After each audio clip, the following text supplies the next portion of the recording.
علی رضی اللہ عنہ سے روایت ہے کہ ایک مکاتب غلام نے ان کے پاس آ کر کہا، میں اپنی مکاتبت کی رقم ادا نہیں کر پا رہا ہوں، آپ ہماری کچھ مدد فرما دیجئے۔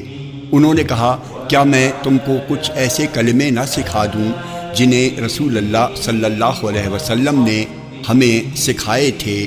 اگر تیرے پاس سیر پہاڑ کے برابر بھی قرض ہو تو تیری جانب سے اللہ اسے ادا فرما دے گا۔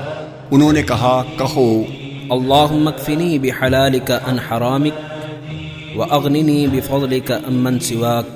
اے اللہ، تو ہمیں حلال دے کر حرام سے کفایت کر دے اور اپنے فضل سے نواز کر اپنے سوا کسی اور سے مانگنے سے بے نیاز کر دے۔